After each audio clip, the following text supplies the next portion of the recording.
The idea of Gestalt therapy is to change paper people into real people. I know, it's a big mouthful. And to make the hollow man of our time come to life and teach him to use his inborn potential and being, let's say, a leader without a rebel, having a center instead of living lopsided. All these ideas sound very demanding, but I believe it's now possible that we can do it, that we don't have to lie on the couch for years, decades, and centuries without essential changes.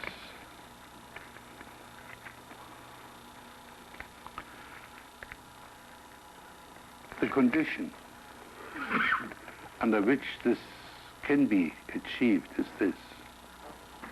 Again, I have to jump back and talk about the social milieu in which we find ourselves.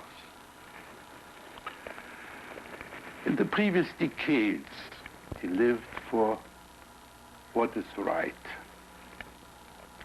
And he did his job, never mind whether he really wanted the job, whether he was suited for it. The whole society was ruled and regulated by shoulddism, by Puritanism. You do your thing whether you like it or not. Now, I believe the whole social milieu has changed. Puritanism has changed into hedonism. We begin to live for fun, enjoyment, for being turned on. Anything goes as long it's nice. It sounds good too. Sounds superior to moralism. It has, however, a very serious setback. Namely, that we have become phobic towards pain and suffering. Let me repeat that word. We have become phobic towards pain and suffering. Anything that's not fun or pleasant is to be avoided. So we run away from any frustration that might be painful and try to shortcut it. And the result is a lack of growth. When I talk about a readiness to encounter unpleasantness, I certainly do not mean an education towards masochism. On the contrary.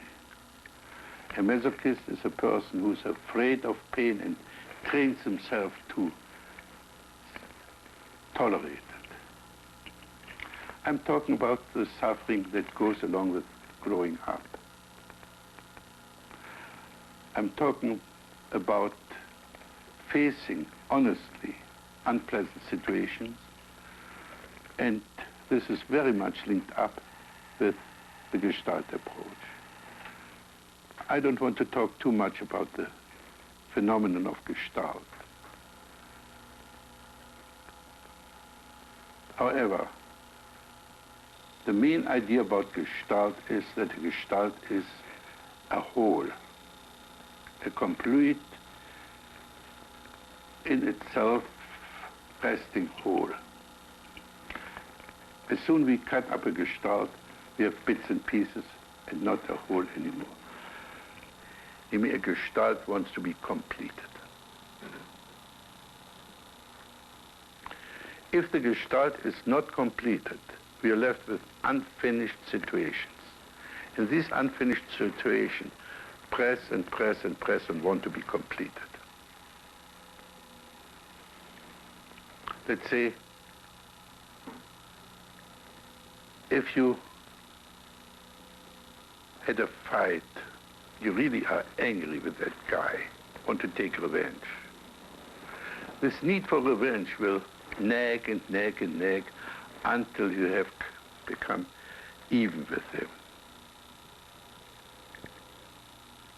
And so there are 1,000 unfinished Gestalten.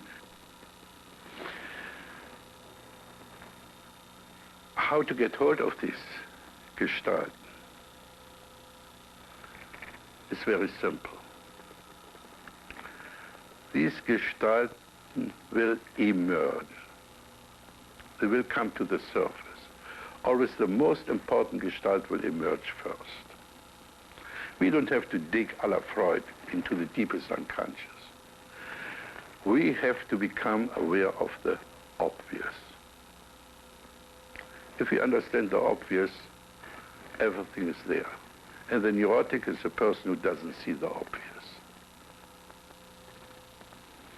So what we're trying to do in Gestalt therapy is to understand the word now, the present, the awareness, and see what happens in the now.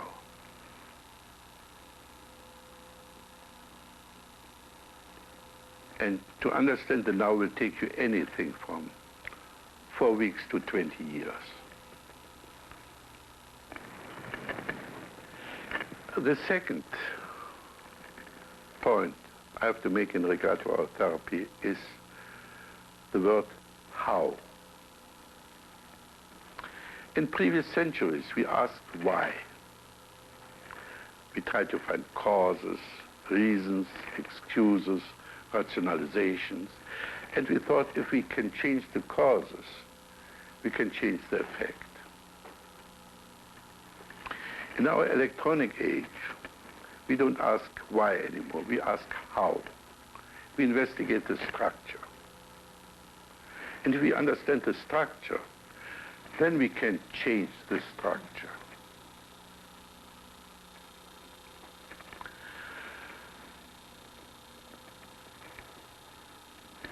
And the structure with which we are most interested in is the structure of our life script.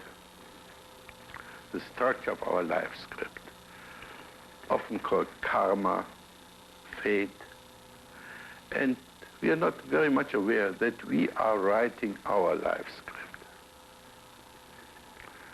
A life script which is mostly taken up with self-torture, futile self-improvement games,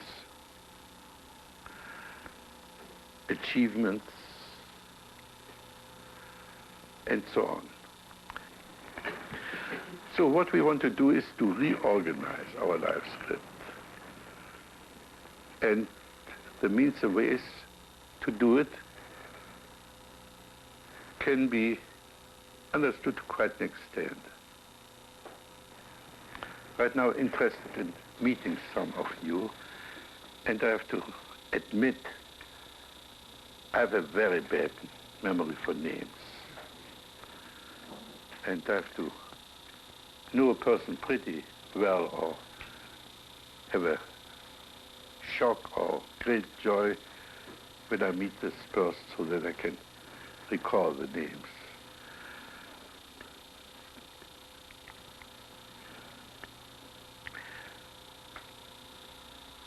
In order to work, I like and I brag about the 6 components of my work. To work, I need my skill, the so-called hot seat, which in this case is very beautiful, the empty chair, which has the task of taking up roles which we have disowned, other people which we need to understand our life script, We need something that is absent. I hope maybe today we don't need it. That is Kleenex, my cigarettes, the ashtray, and then I'm in business.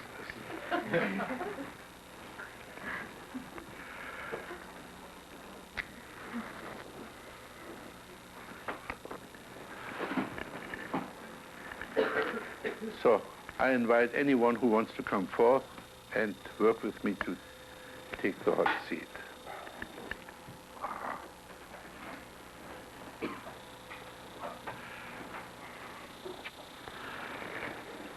Your name is? Don. Don.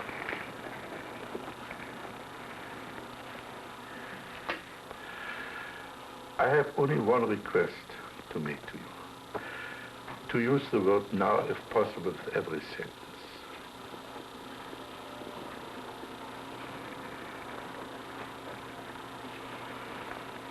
Like, now I feel my heart beating. Yeah.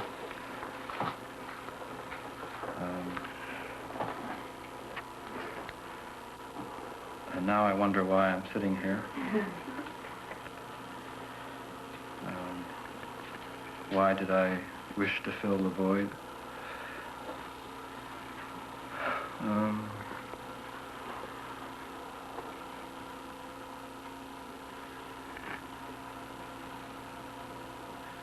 Now I'm wondering, what is there to work with? Yeah. Let me interrupt you here and switch back to Freud and his psychoanalysis. Freud said a person who's free from guilt feelings and anxiety is healthy.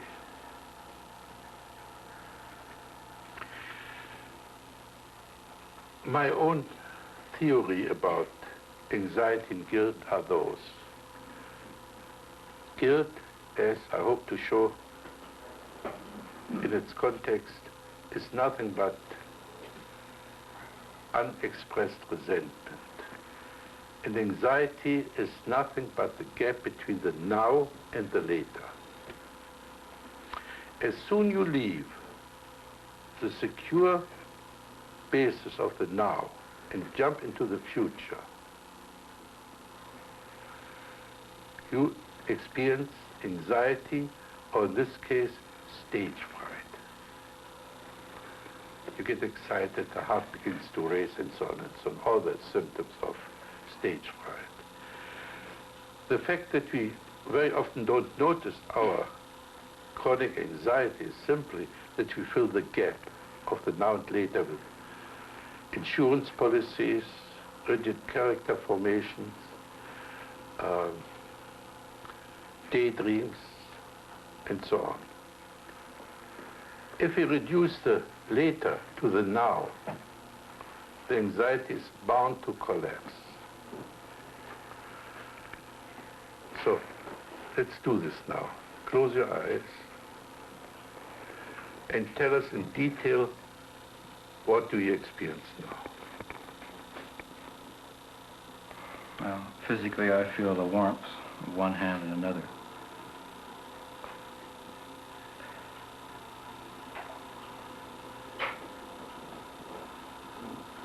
I feel, now I feel tension throughout my body. Can you especially up here. Fine. Can you enter this tension?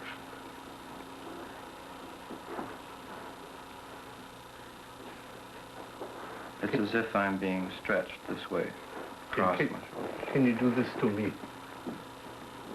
Oh. Stretch me. It's as if I'm being pulled out this way. More. Do it as much as you need to do.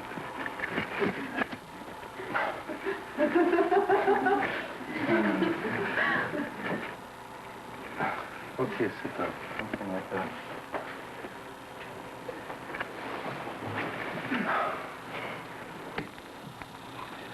Now it's gone away.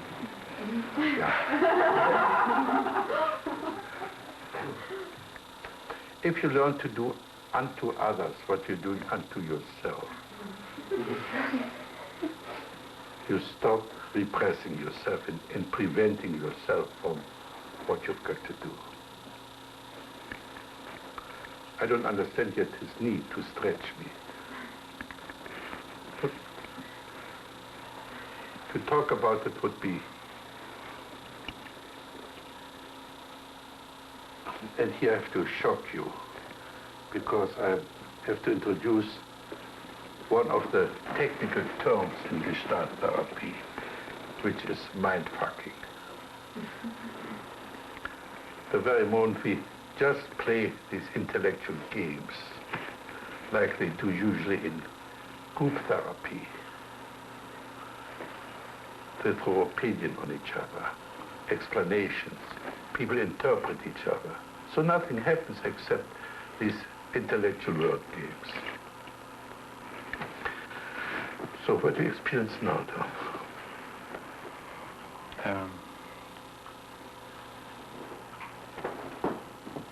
My own mind fucking. Explaining to myself why I would want to stretch you. Okay, let's introduce the empty chair. Ask Don this question. Dawn, why do you want to stretch yourself or another person? Now, change seats. And this is the decisive phrase, start to write your script now between the two opponents. Well, Dawn, you're not good enough the way you are. So you've got to stretch.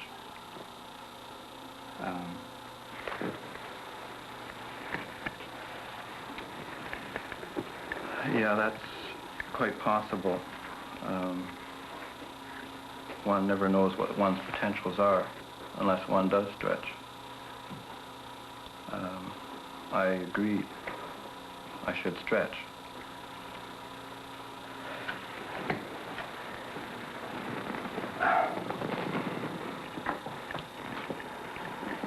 Yes.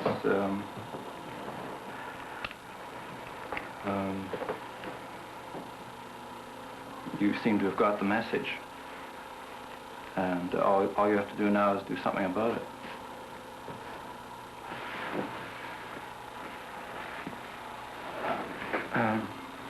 Yeah, I do try to do something about it sometimes. I'm constantly aware that I am supposed to do something about it. I don't always do something about it. Once in a while. Yeah.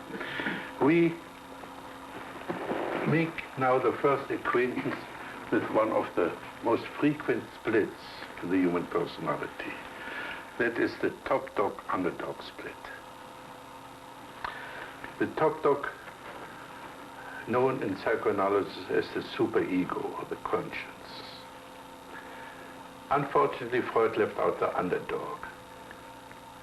And he did not realize that usually the underdog wins in the conflict between top dog and underdog.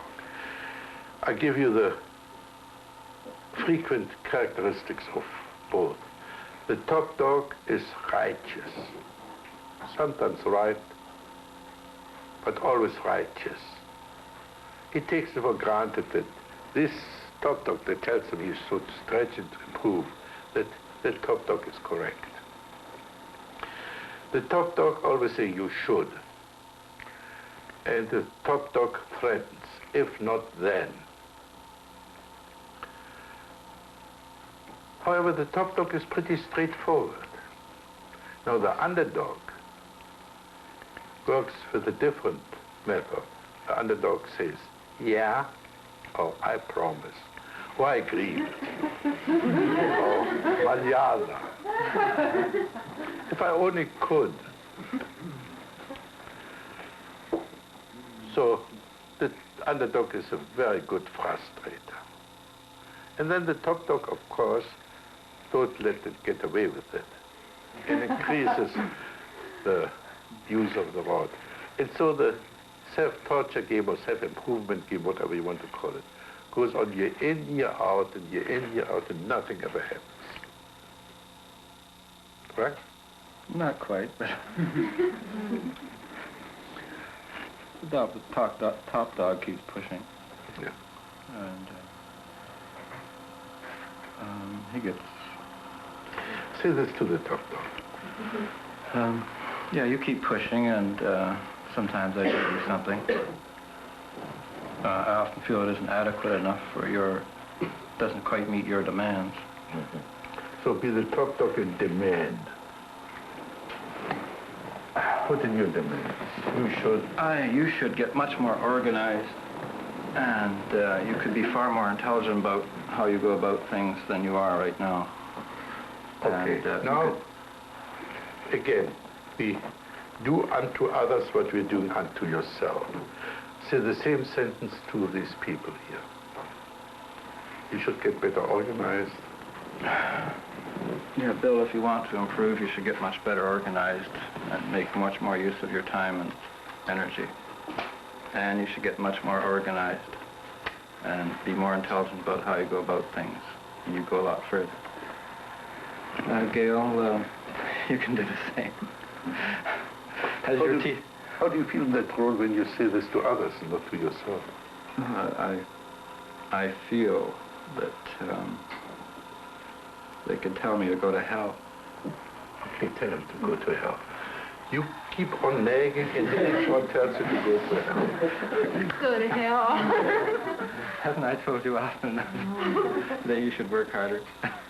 Yeah, as a matter of fact, you have. And can't you work harder? Can't you organize yourself better? I don't want to, thank you, on that. How about you, Bill? I mean, you could go much further if you organized yourself better. You could be a wealthy man now.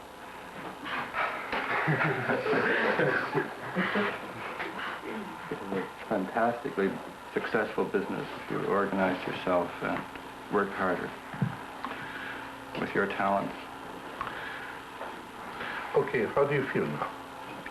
I feel like a very self-righteous. How's your stage fright? Oh, it's sort of gone away. Yeah. But this being self-righteous is part of your life script. And so you need a lot of people you can be self-righteous with.